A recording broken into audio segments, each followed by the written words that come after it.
रामपुर गांव में रहने वाला रामधन एक बेहद गरीब किसान था। इस बार उसने गांव के सेठ से उधार लेकर खेती की थी। मौसम अच्छा रहा और खेतों में पहली बार फसल बहुत अच्छी आई थी। पूरे परिवार में एक उम्मीद जाग उठी थी। देखो सुनीता, इस बार कितनी अच्छी फसल हुई है। भगवान ने हमारी सुन ली। लगता है अब बच्चों को भूखा नहीं सोना पड़ेगा। हाँ रामधन, इस बार मेहनत रंग लाई है। अब अगर फसल सही सलामत कट गई तो कुछ महीनों का चैन मिल जाएगा। पिताजी, क्या इस बार हम स्कूल जा पाएंगे?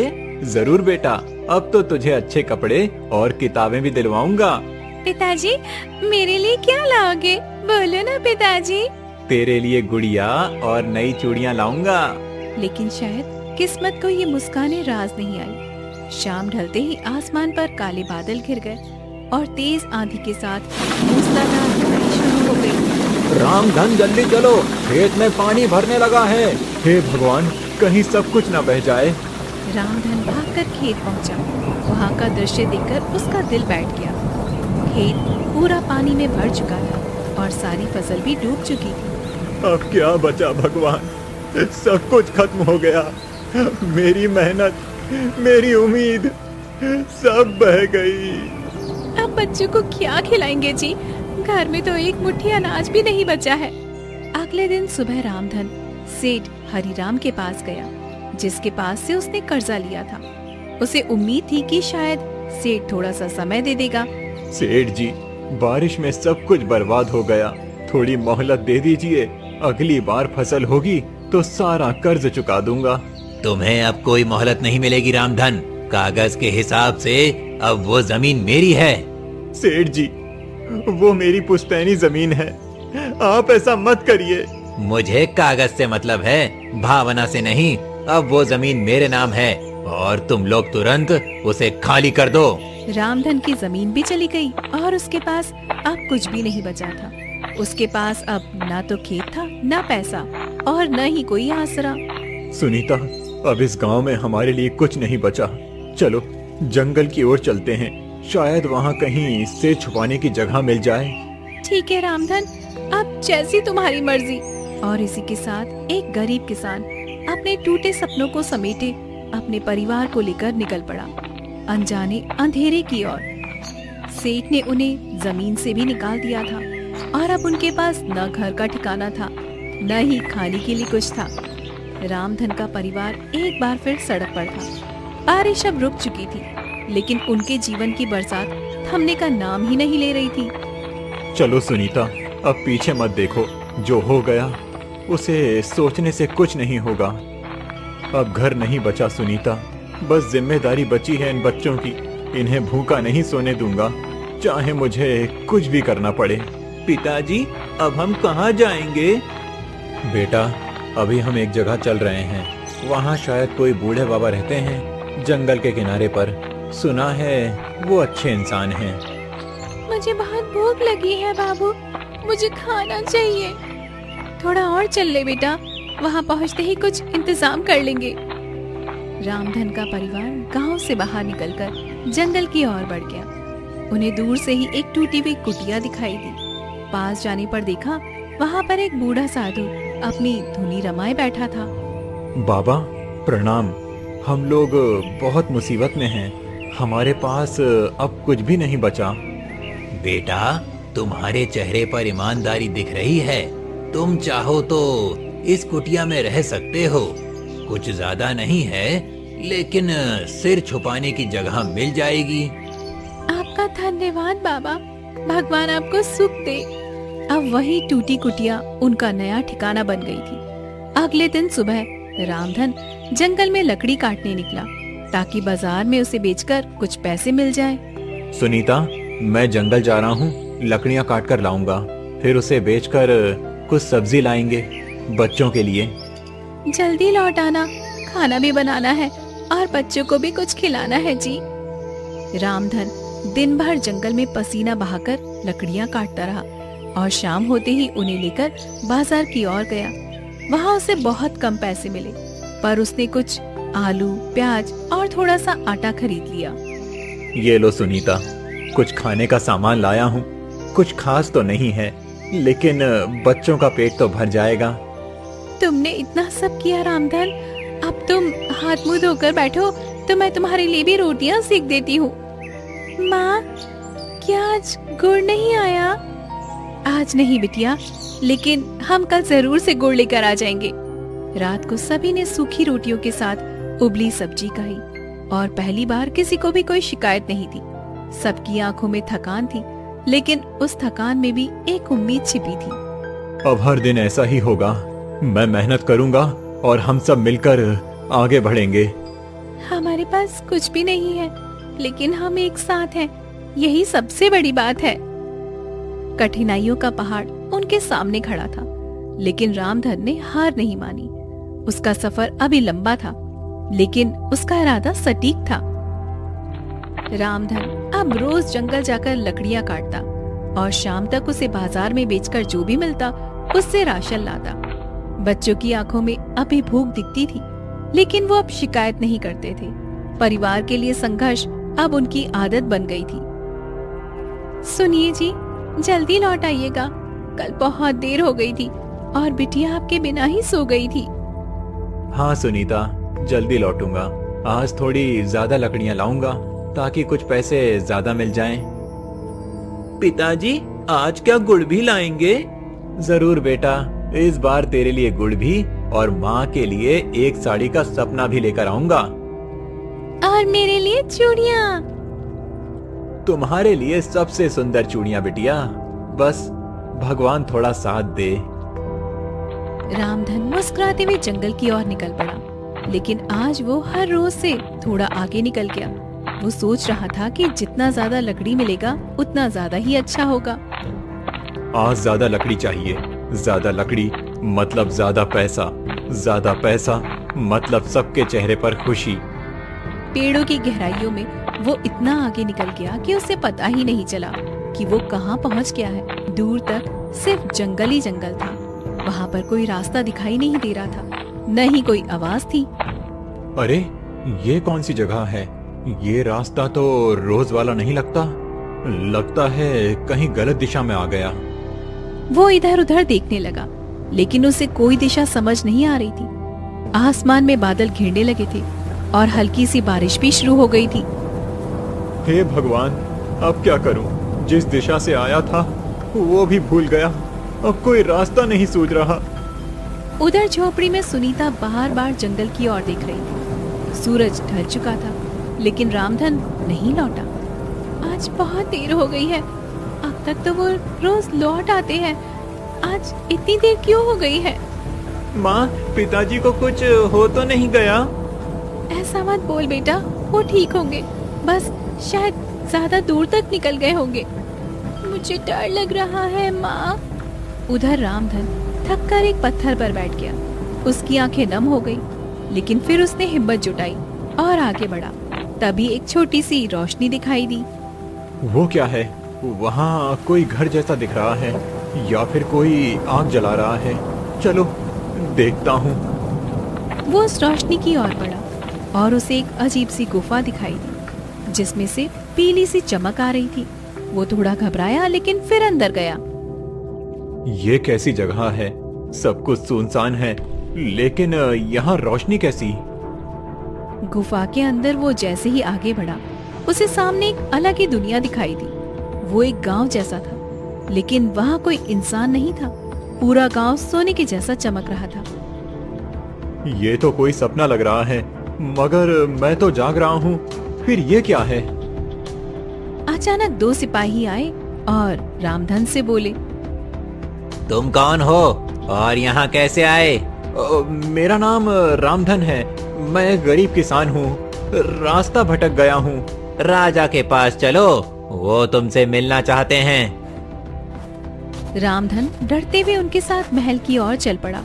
उसे समझ नहीं आ रहा था कि अब उसके साथ क्या होने वाला है। रामधन डर और हैरानी के बीच आगे बढ़ रहा था। सोने जैसे इस गांव में कोई आदमी दिखाई नहीं दे रहा था, लेकिन ये जगह किसी सपने जैसी लग रही थी। मैं कहीं सपना तो नहीं देख रहा हूँ। सब कुछ इतना चमकदार कैसे है? और ये लोग कौन हैं? सिपाही उसे महल के मुख्य दरवाजे तक ले गए। वहाँ अंदर से एक तेज और गंभीर आवाज आई। उसे भीतर ले आओ। रामधन अंदर गया तो सामने एक ऊंचे आसन पर एक वृद्ध राजा बैठे थे, जिनके चेहरे पर तेज और आंखों में करुणा थी। बताओ कौन हो तुम और यहाँ कैसे आए? महाराज, मेरा नाम रामधन है। मैं एक गरीब किसान हूँ। बारिश में मेरी सारी फसल बह गई। सेठ ने मेरी जमीन छीन ली और अब मैं जंगल से लकड़ी काटकर अपने बच्चों का पेट पालता हूँ। आज रास्ता भटक गया तो ये गुफा दिखी। तुम्हारी बातों में सच्चाई दिखती है रामधन। तुम्हारा संघर्ष तुम्हारी आंखों में साफ दिखाई देता है। महाराज, हम तो बस 2 रोटी के लिए मेहनत करते हैं। हम गरीबों का तो कोई सहारा नहीं होता। तुम जैसे लोग ही असली राजा होते हैं रामधन, जो बिना शिकायत के परिवार को बचाने के लिए लड़ते हैं। राजा ने पास खड़े सिपाही को इशारा किया और एक छोटी सी तिजोरी मंगवाई। रामधन, ये लो कुछ सोने के सिक्के। इन्हें अपने पास रख लो और अपने घर जाओ। अपने बच्चों के लिए कुछ खाना और कपड़े लाओ और एक नई शुरुआत करो। महाराज, मैं ये नहीं ले सकता। हम गरीब हैं, लेकिन मेहनती हैं। ये मेहनत का ही इनाम है। अगर ये तुम जैसे ईमानदार आदमी को नहीं दूंगा तो किसे दूंगा? रामधन की आंखों में आंसू आ गए। वो झुककर राजा के चरणों में गया। आपने तो जैसे मेरी जिंदगी बदल दी महाराज। अब मैं अपने बच्चों को भूखा नहीं रखूंगा। जाओ रामधन, लेकिन याद रखना, ये गांव सिर्फ उन्हीं को दिखाई देता है जो सच्चे दिल से मेहनत करता है और अपने स्वार्थ से ऊपर होते हैं। अगली सुबह रामधन इन सिक्कों को लेकर बाजार में गया। वहाँ से उसने खूब सारा राशन लिया, बच्चों के लिए नए कपड़े खरीदे और सुनीता के लिए एक रंगीन साड़ी खरीदी। आज दिल से सुकून मिला सुनीता। बच्चों के चेहरे पर जो मुस्कान देखी है वो सब कुछ भूल जाने जैसी है। अब लगता है जैसे हमारा भाग्य सच में बदल गया है, लेकिन इन सिक्कों से कर्ज चुकाना भी जरूरी है जी। रामधन उसी दिन सीधा सेठ हरिराम के घर पर गया। उसके हाथ में सिक्कों से भरी थैली थी। सेठ जी, ये लीजिए आपका कर्जा, पूरा चुका रहा हूँ। एक एक सिक्का मेहनत से आया है। रामधन, ये सब कैसे हुआ? अचानक तू इतना अमीर कैसे हो गया? कहीं चोरी तो नहीं की? सेठ जी, मैं गरीब हूँ, लेकिन चोर नहीं। मेहनत की है और भगवान की दया से ये मिला है। तू ये सब कहानी मुझे मत सुना। अब अगर तुझे कर्ज चुकाना ही था तो पहले क्यों नहीं चुकाया?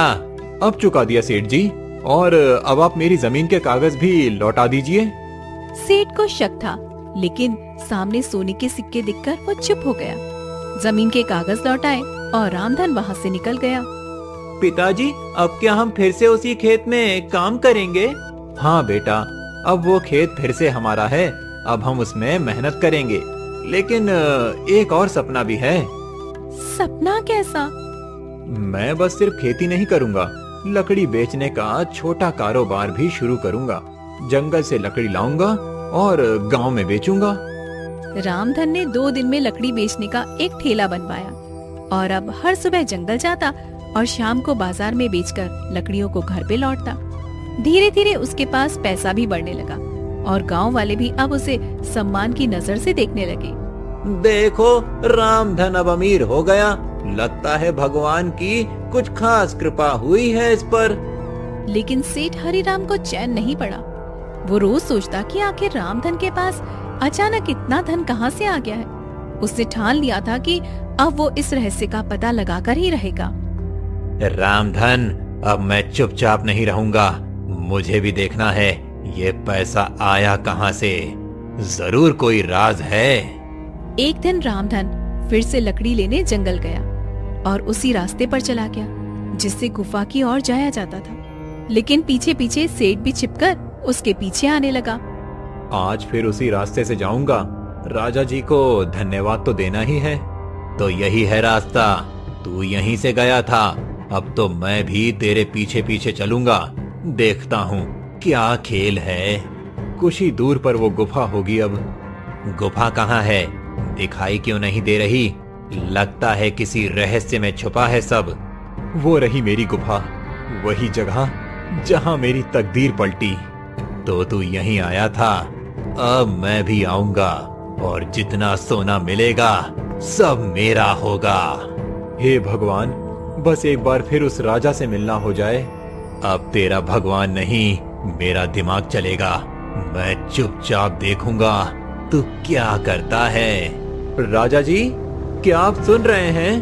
मैं फिर से आया हूँ। किससे बात कर रहा है ये? कोई है क्या भीतर? कौन हो तुम? मैं रामधन हूँ, राजा जी से मिलना है। ये आवाज कहाँ से आई? अंदर कोई सच में है? अंदर आओ, राजा जी तुम्हारी ही राह देख रहे हैं। हैं? ये लोग तो इसे जानते हैं पहले से। ये जरूर कोई बड़ा राज है। मैं बहुत आभारी हूँ राजा जी का, उन्होंने मेरे जीवन को रोशनी दी। अब बहुत देख लिया, अब मेरी बारी है। सेठ धीरे से गुफा की ओर बढ़ा। जैसे ही वो अंदर जाने लगा, एक तेज चमक प्रकट हुई और चारों ओर अंधेरा छा गया। रुको, कौन हो तुम? मैं सेठ हरिराम हूँ, मुझे भी राजा से मिलना है। तुम्हारे अंदर लालच की गंध है, राजा ऐसे लोगों से नहीं मिलते। मैं जानता हूँ रामधन को ये सब कैसे मिला। उसे उसकी ईमानदारी ने दिया और तुम्हें तुम्हारा लालच यहाँ से दूर ले जाएगा। नहीं, मैं भी वही चाहता हूँ जो उसे मिला। तुमने गरीबों की जमीन छीनी और अब उसे भी छीनना चाहते हो। ये जगह तुम्हारे लिए नहीं है। राजा के आदेश पर तुम्हें बंदी बनाया जाता है। नहीं, ये अन्याय है। मैं कुछ नहीं कर रहा था। तुम्हारी सजा तुम्हारे कर्मों से तय हुई है। सेठ को सैनिक पकड़कर अंधेरे में ले गए और गुफा फिर से शांत हो गई। राजा जी, आपने इंसाफ किया।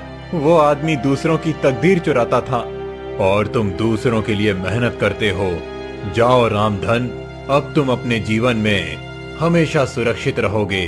धन्यवाद राजा जी, मैं कभी आपके विश्वास को नहीं तोड़ूंगा। रामधन गुफा से बाहर निकला और अब उसके चेहरे पर संतोष था, लेकिन साथ ही मन में एक सवाल भी था। क्या ये रहस्य कभी किसी और को भी दिखेगा या सिर्फ उन्हीं को जिनका दिल सच्चा होता है? अब रामधन के पास सब कुछ था, लेकिन वो फिर भी उसी सादगी से जीता रहा। आज सब कुछ साफ हो गया। सेठ का लालच उसका अंत बना और ईमानदारी मेरी ताकत। तुम आज जल्दी लौट आए जी, सब ठीक तो है ना? सब ठीक है सुनीता, अब कोई डर नहीं रहा। राजा जी ने सब देख लिया और न्याय भी दिया। पिताजी, सेठ कहाँ गया अब? जहाँ ऐसे लोगों को जाना चाहिए वहाँ गया बेटा। आप क्या करने का सोच रहे हो आप? अब गांव में छोटा सा व्यापार शुरू करूंगा। लकड़ी और कोयले का एक गोदाम खोलूंगा और गांव के लोगों को भी काम दूंगा। अगले दिन से रामधन ने एक छोटी सी दुकान किराए पर ले ली। कुछ लकड़ियां जंगल से लाकर वहां पर बेचना शुरू किया। लोगों को अच्छा सामान मिला और रामधन को मेहनत की इज्जत मिलने लगी। रामधन भाई, तुम्हारा माल तो बढ़िया होता है। अब हमें बाहर नहीं जाना पड़ता। और भाव भी ठीक देते हो, दिल से व्यापार करते हो। हम तो सबके हैं भाई। जब हम भूखे थे तब भी गांव हमारे साथ था। अब हम थोड़ा कुछ कर सकें तो वही सबसे बड़ी बात है। गांव में अब लोग रामधन को सम्मान से देखने लगे। जो कभी सबसे नीचे था, अब सबसे ऊपर बैठा करता था, लेकिन फिर भी जमीन से जुड़ा हुआ था। तुमने सब कुछ सच में संभाल लिया रामधन, मैं बहुत खुश हूँ तुम्हारे लिए। नहीं सुनीता, भगवान ने हम पर भरोसा किया और हमने उस भरोसे को निभा दिया। कोई है बाहर, देखूं? इस वक्त कौन हो सकता है जी? कौन है भाई? रामधन जी, आप ही हैं? हाँ, कहिए। मैं राजा जी का दूत हूँ। उन्होंने आपको एक संदेश भेजा है। राजा जी का संदेश मेरे लिए? हाँ, उन्होंने आपको बुलाया है। उन्हें आपसे कुछ खास बात करनी है। किस लिए बुलाया है? क्या बात हुई है? सब ठीक तो है ना? मुझे बस इतना कहा गया है कि रामधन को तुरंत लेकर आना है। ठीक है, मैं सुबह चलता हूँ। नहीं, आप अभी चलिए, मैं साथ हूँ, रास्ता सुरक्षित है। ठीक है, बच्चों का ध्यान रखना सुनीता। पिताजी जल्दी लौट आना। रामधन बिना सवाल किए दूत के साथ निकल पड़ा। रात के अंधेरे में उसकी चाल धीमी थी, लेकिन मन में विश्वास था। राजा जी इंतजार कर रहे हैं, अंदर आइए। राजा जी ने रात में बुलाया है, जरूर कोई जरूरी बात होगी। आओ रामधन, बैठो। प्रणाम महाराज, आपने मुझे याद किया? रामधन, हम कई दिनों से देख रहे हैं, तुमने जिस तरह से जिंदगी को फिर से खड़ा किया है वो बहुत प्रेरणादायक है। महाराज, आपने जिस दिन मदद की उसी दिन मेरी किस्मत बदली। हमारे पास अब ज्यादा उम्र नहीं बची और कोई वारिस भी नहीं है।